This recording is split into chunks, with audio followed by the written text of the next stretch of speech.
Ticket नहीं देगी भाजपा। मैं आपको कह रहा हूं, मैं कोरे कागज पे लिखने के लिए तैयार हूं कि भाजपा आपको टिकट नहीं देगी।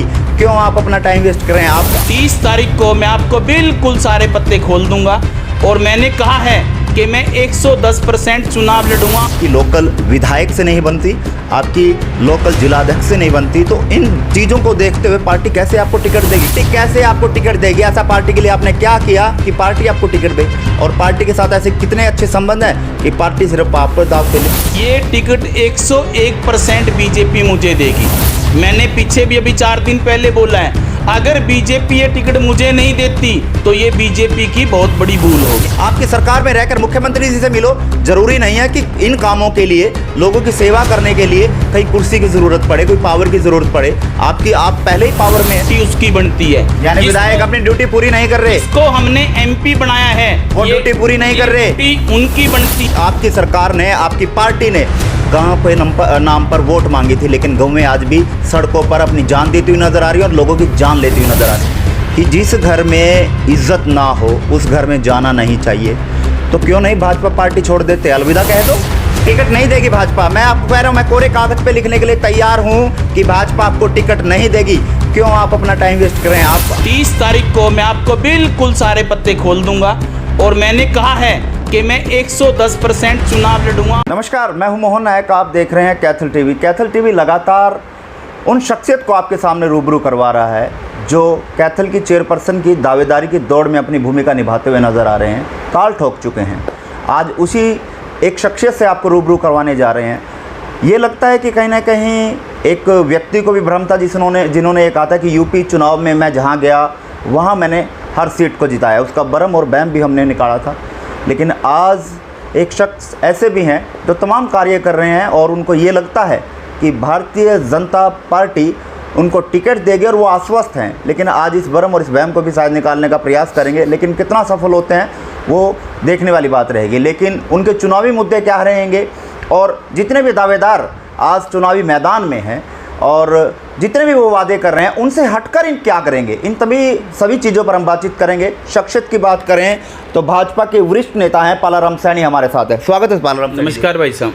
सेहत कैसी है? पहले तो बहुत अच्छी, बहुत बढ़िया, बहुत बढ़िया। पालाराम सैनी जी, चुनावी चर्चा में हम आपसे रूबरू होने आए हैं जी। चेयरपर्सन की दावेदारी आपने ठोकी हुई है जी। और जो तमाम जो और राजनीतिक पार्टी के जो लोग हैं उन्होंने भी दावेदारी अपनी मजबूती के तहत जो है वो ठोकी हुई है। उनसे हटकर आप क्या एजेंडे लेकर आए हैं? मैं आपके चैनल के माध्यम से सबसे पहले तो जो भी दर्शक हैं उनको प्रणाम करता हूं, नमस्कार करता हूं। भाई, कैथल नगर परिषद का जो चुनाव है, अनगिनत लोग आज ग्राउंड के अंदर आ चुके हैं। तो मैं बचपन में कबड्डी खेलता था, मैं हरियाणा की टीम में भी रहा हूँ। तो उस टाइम भी बहुत टीमें आती थी, लेकिन हम उस हौसले के साथ खेलते थे, हम ये सोच के खेलते थे कि हम जीतेंगे और हम जीतते थे।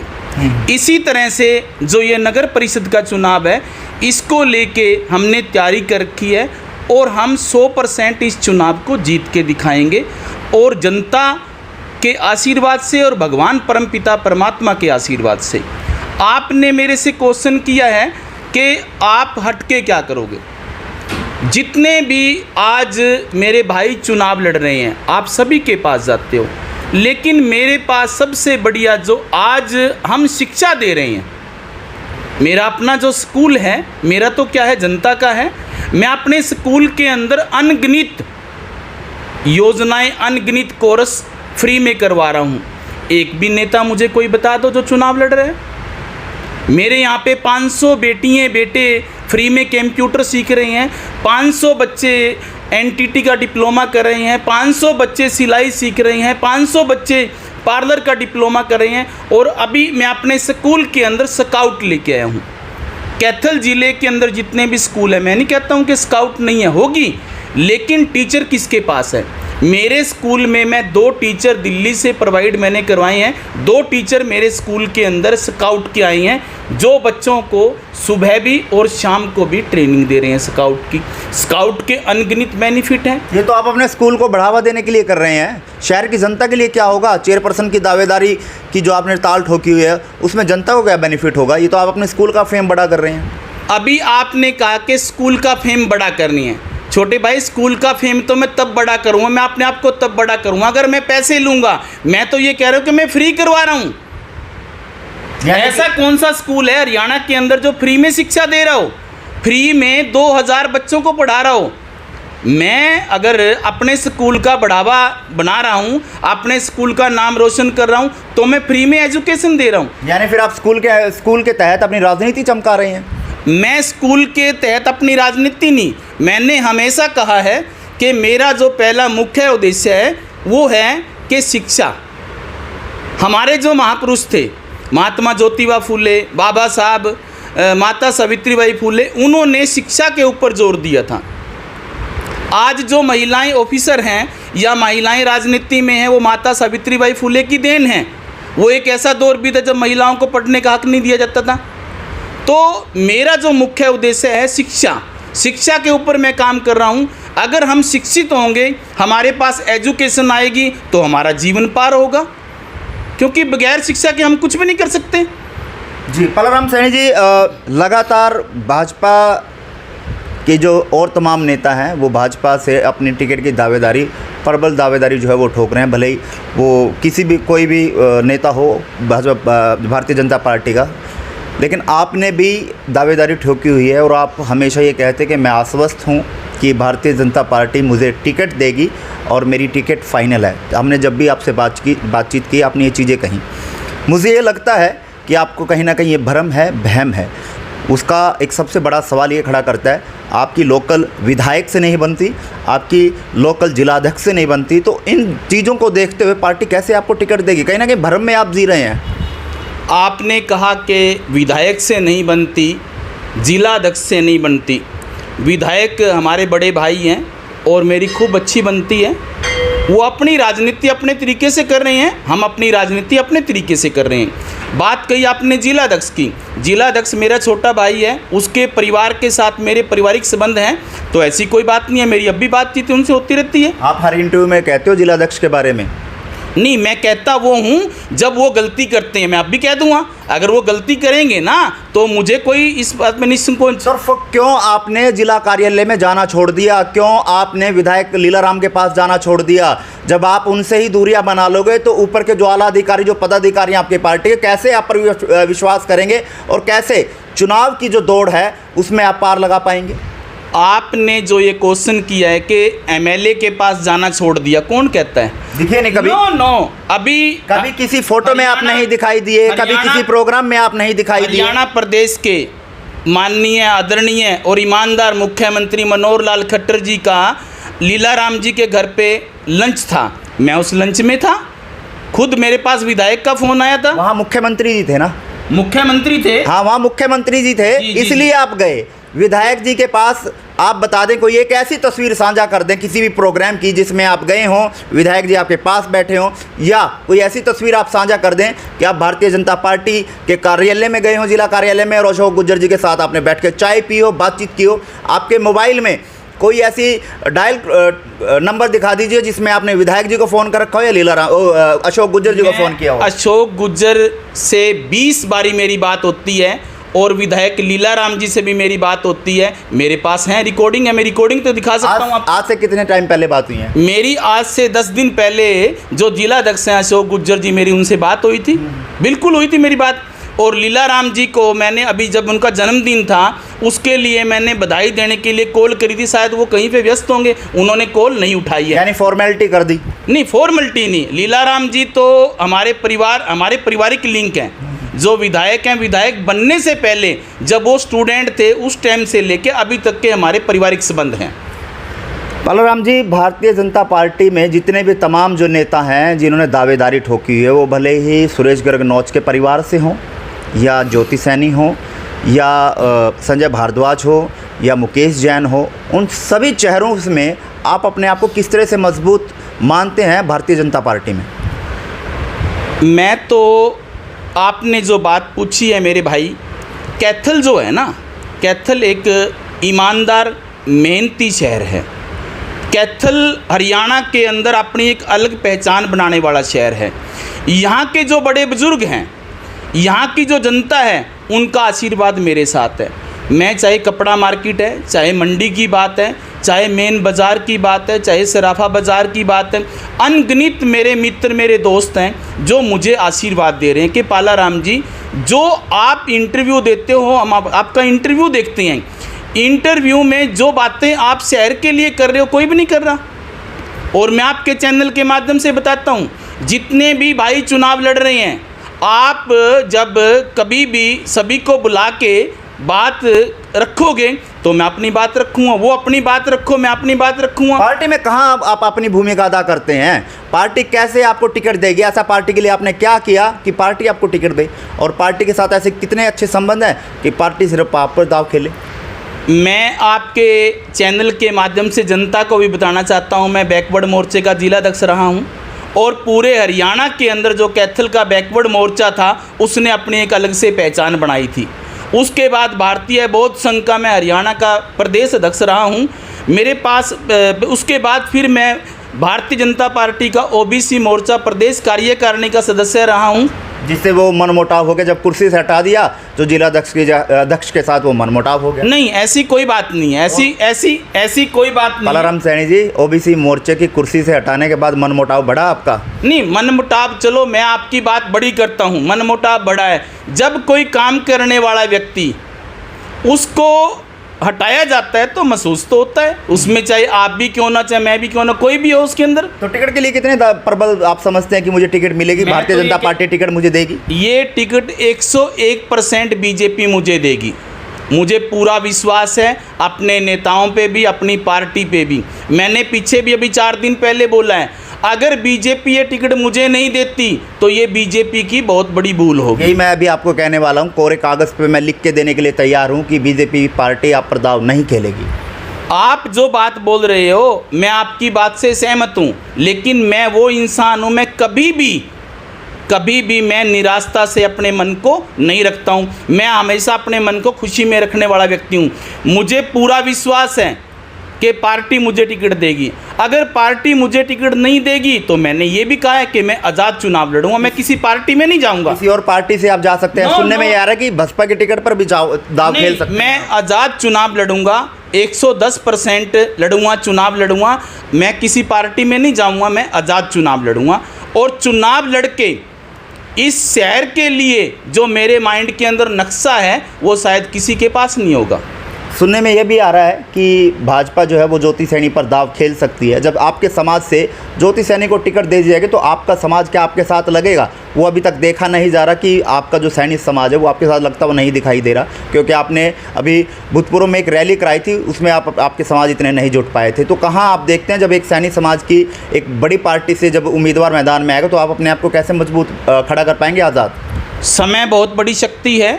मेरा जो समाज है, मेरे समाज का हर बुद्धिजीवी व्यक्ति, मेरा समाज समझदार समाज है, ईमानदार समाज है। मेरे समाज ने ही यहाँ का विधायक बनाया है और मेरे समाज ने और भी अच्छे काम बहुत किए हैं। मेरे समाज का हर बड़ा व्यक्ति जो बुजुर्ग है उसका मेरे सर पे हाथ है, हर पढ़ा लिखा व्यक्ति मेरे साथ है। मेरे समाज का 100% जो व्यक्ति हैं वो मेरे साथ हैं। उनको ये पता है कि ये जो व्यक्ति है ये हमारे समाज को भी और अदर समाजों को भी और पार्टी को भी ऊपर लेके जा सकता है। इसलिए मुझे पूरा विश्वास है कि 100% मेरा जो समाज है वो मेरे साथ है। पाला राम सैनी जी, तमाम पार्टियों के नेता जो हैं, दावेदार जो हैं, वो भले कांग्रेस के हों, चाहे वो आप पार्टी का हो, भले नेल्लो का हो या अन्य और पार्टियाँ उनका उम्मीदवार मैदान में हो, आप उन उम्मीदवारों को कैसे मात दे पाएंगे जो अन्य पार्टी के उम्मीदवार होंगे? मेरे पास इस शहर के लिए जो योजनाएं हैं, मैंने पहले भी बताया है, हमारे 8 गेट हैं। 8 गेटों का हम दोबारा से जीर्णोद्धार करके उन 8 गेटों के अंदर गेट बना के उनके अंदर कैमरा फिट करेंगे। हम शहर के अंदर जो व्यक्ति एंट्री कर रहा है बाहर से, नगर पालिका के अंदर, नगर परिषद के अंदर बड़ी LED लगा के उससे हम कनेक्ट करेंगे ताकि जो व्यक्ति शहर के अंदर एंट्री कर रहा है उसका कमेटी के अंदर रिकॉर्ड हो। जो हमारे व्यापारी भाई शहर के अंदर बैठे हैं, चाहे वो रात को 10 बजे बैठो, 12 बजे बैठो, ताकि उनको कोई दिक्कत ना हो। ऐसी अनगिनत योजनाएं, मैं पानी की बात करूं, कैथल के अंदर बड़े बड़े नेताओं ने, चाहे वो कांग्रेस के नेता रहे हैं, चाहे और पार्टियों के नेता रहे हैं, वो कहते हैं कि हमने कैथल में ये कर दिया, ये कर दिया। आज भी कैथल की कम से कम भी 10-20 बस्तियाँ ऐसी हैं जहाँ पे पीने का पानी नहीं है। तो आपकी सरकार है पालाराम सैनी जी, आपकी सरकार है, आपकी सरकार में रहकर मुख्यमंत्री जी से मिलो। जरूरी नहीं है कि इन कामों के लिए, लोगों की सेवा करने के लिए कहीं कुर्सी की ज़रूरत पड़े, कोई पावर की ज़रूरत पड़े। आप पहले ही पावर में है, हरियाणा में आपकी सरकार है, केंद्र में आपकी सरकार है, आप जाकर इन सभी समस्याओं का निदान करवाएं। ये जो निदान है, जिसको हमने विधायक बनाया है, ये ड्यूटी उसकी बनती है। यानी विधायक अपनी ड्यूटी पूरी नहीं कर रहे। इसको हमने एमपी बनाया है, वो ड्यूटी पूरी नहीं कर रहे। ड्यूटी उनकी बनती है, वो ड्यूटी कर रही हैं, लेकिन जो पिछले खड्डे खुदे हुए हैं ना, उन खड्डों को भरने में समय तो लगेगा। 7 साल हो गए सरकार, 7 साल हो गए, बिल्कुल ठीक है, लेकिन 7 साल के अंदर ये तो देखिए आप कि देश पहले कहाँ था और आज देश कहाँ है। सड़कों पे बेसहारा पशु, बेसहारा गायें आज भी सड़कों पर हैं, अनगिनत लोग जान गंवा चुके हैं। कहाँ है व्यवस्था? सरकार, आपकी सरकार ने, आपकी पार्टी ने गांव के नाम पर वोट मांगी थी, लेकिन गौवें आज भी सड़कों पर अपनी जान देती हुई नजर आ रही है और लोगों की जान लेती हुई नजर आ रही है। आपका क्वेश्चन ठीक है, बिल्कुल सही है। मैं गौ भक्त हूँ और मैं एक बात और नहीं बताता हूँ, ये जितने भी नेता चुनाव लड़ रहे हैं, चुनाव लड़े हैं, कुछ भी हैं, शायद मुझे नहीं लगता है कि किसी घर पे गायें हो। मेरे घर पे आज भी 2 गायें हैं। मेरी घरवाली जो नगर परिषद का चुनाव लड़ेगी, वो पढ़ी लिखी है, ग्रेजुएट है, वो खुद आज अपने हाथों से गाय को चारा डालती है और गाय का दूध अपने हाथों से निकालती है। तो हम मेहनती व्यक्ति हैं, मेहनत करना हमारा दायित्व है। और दूसरी बात मैं एक चीज़ और बताता हूँ, अगर इस शहर ने हमारे को आशीर्वाद दिया और भगवान ने आशीर्वाद दिया, 31 वार्ड हैं यहाँ पे, 31 वार्डों के 31 एमसीओ से बैठ के मैं आपकी नॉलेज के लिए बताता हूँ, नगर परिषद की तरफ से हमारे यहाँ पे लाइब्रेरी थी, लेकिन आज वो लाइब्रेरी लुप्त हो रही है।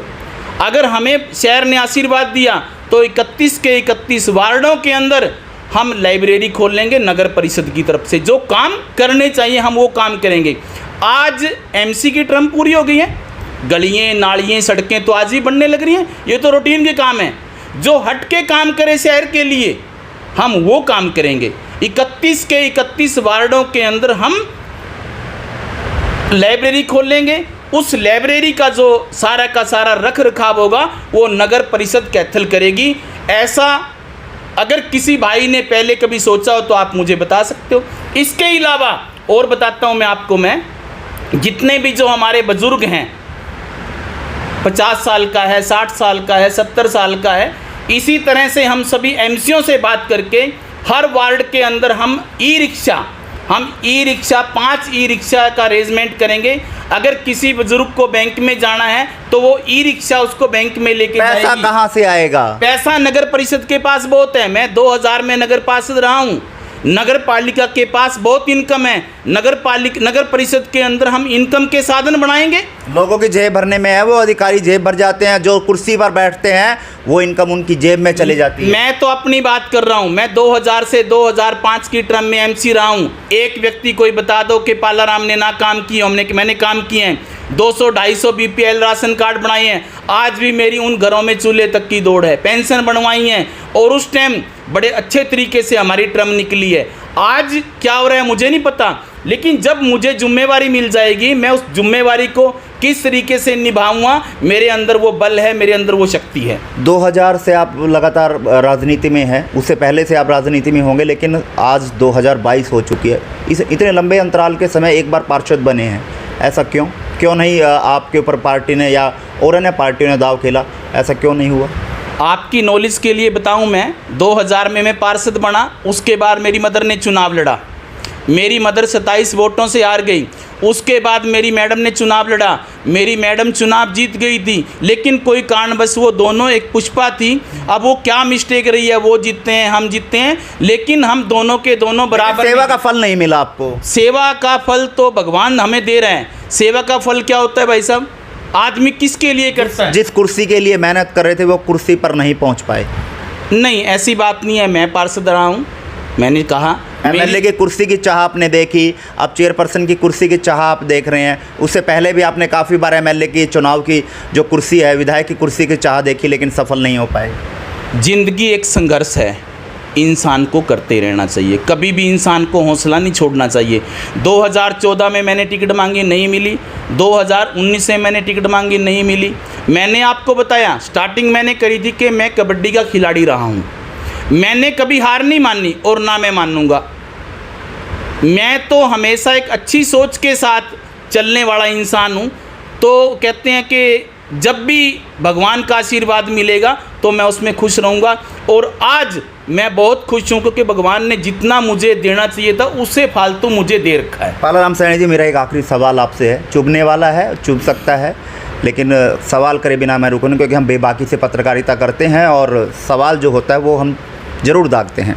सवाल मेरा ये है, बड़े बुज़ुर्ग कह के गए हैं और कहते भी रहे हैं, और आप लोग अक्सर कहते हैं, अपने बच्चों को कहते हैं, जो आप स्कूल में एज ए अध्यापक संभाल रहे हैं तो उसमें अब बच्चों को भी शिक्षा ज़रूर देते होंगे कि जिस घर में इज़्ज़त ना हो उस घर में जाना नहीं चाहिए। तो क्यों नहीं भाजपा पार्टी छोड़ देते, अलविदा कह दो। वक्त बहुत बड़ी शक्ति है, हम सब वक्त के अधीन हैं। अगर भाजपा ने मुझे टिकट नहीं दी तो मैंने बोला तो है कि मैं आज़ाद चुनाव लड़ूंगा। टिकट नहीं देगी भाजपा, मैं आपको कह रहा हूँ, मैं कोरे कागज़ पे लिखने के लिए तैयार हूँ कि भाजपा आपको टिकट नहीं देगी। क्यों आप अपना टाइम वेस्ट कर रहे हैं? आप आज़ाद ताल ठोको, मैदान में उतरो और लोगों को दिखा दो सही में आईना क्या है। मैं आपके चैनल के माध्यम से बताना चाहता हूँ, आज तारीख 22 है, मैं 30 तारीख को दोबारा आपको इंटरव्यू दूंगा। मैं आपको बताऊंगा कि मैं बीजेपी से चुनाव लड़ूंगा या मैं आज़ाद लड़ूंगा। ये होती है बात, ये इसे कहते हैं दमखम और अपनी दावेदारी पेश करना। 30 तारीख को मैं आपको बिल्कुल सारे पत्ते खोल दूंगा और मैंने कहा है कि मैं 110% चुनाव लड़ूंगा और 110% मुझे जीत मिलेगी, क्योंकि इस शहर के लिए जितनी योजनाएं मेरे माइंड के अंदर हैं, शायद किसी भी मेरे भाई मित्र के ध्यान में ये योजनाएं नहीं होगी। सबसे बड़ा मेरा मुद्दा है शिक्षा, मैं शिक्षा को आगे लेके चल रहा हूँ। दूसरा मेरा मुद्दा है इस शहर के लिए अनगिनत योजनाएं, पानी की बात है मेरे पास है। इस शहर में मैंने बताया कि 10 कॉलोनी, हाँ, वो आपने बार बार बातें बताई हैं। पालाराम सैनी जी, अंत में जो दर्शक है, तमाम जो कैथल की जनता आपको देख रही है, उनको क्या मैसेज आप देना चाहेंगे? क्योंकि अगर नगर परिषद की बात करें तो लगभग 70 मेरी जहाँ तक नॉलेज है, लगभग 70 साल नगर परिषद को बने हो गए हैं, जहाँ चेयरपर्सन की कुर्सी ज़्यादा हो गए हैं, लेकिन उसमें SC/BC समाज की भूमिका बहुत कम रही है। जहाँ तक मैं मानता हूँ लगभग काफ़ी चेयरपर्सन जो है वो बन चुके हैं, चेयरमैन बन चुके हैं, लेकिन SC/BC समाज की बहुत कम भूमिका रही है। लगभग 2 या 3 लोग ही जो है वो उस कुर्सी पर बैठे हैं। अब की बार दावेदारी दिख रही है कि SC/BC समाज का कोई भी जो चेयरपर्सन होगा वो उस कुर्सी पर बैठेगा, ऐसा देखा जा सकता है। तो आप ऐसे लोगों को क्या कुछ मैसेज देना चाहेंगे ताकि SC/BC समाज का जो प्रभुत्व दावेदारी इस समय देखी जा रही है वो कुर्सी पर बैठे? मैं आपके चैनल के माध्यम से सभी शहरवासियों को, 36 बिरादरी को हाथ जोड़ के प्रार्थना करना चाहता हूं कि आप अपने भाई को, अपने बेटे को, आप अपनी बहन को, अपनी बेटी को आशीर्वाद दें कि वो नगर परिषद की चेयरमैन बन के आपकी सेवा करे। चलिए, बहुत बहुत धन्यवाद पालाराम सैनी। Thank you. और ये थे हमारे साथ भाजपा के वरिष्ठ नेता पालाराम सैनी, जिन्होंने आज एक बहुत बड़ा ऐलान कर दिया है कि अगर भाजपा इनकी अनदेखी करती है तो आने वाली 30 तारीख को ये बहुत बड़ा फैसला ले सकते हैं। हो सकता है भारतीय जनता पार्टी को अलविदा कह सकते हैं और आज़ाद ताल जो है वो ठोक सकते हैं। तमाम मुद्दों पर हमने चर्चा की है और ऐसे ही और भी जो चेहरे इस दौड़ में हैं उनसे हम आपको रूबरू करवाते रहेंगे, उनके भी मुद्दों और वादों को लेकर आपको दिखाते रहेंगे कितने वादे किसके सच्चे हैं और किसके कितने वादे अच्छे हैं। और खबरों के लिए आप देखते रहें कैथल टीवी। नमस्कार।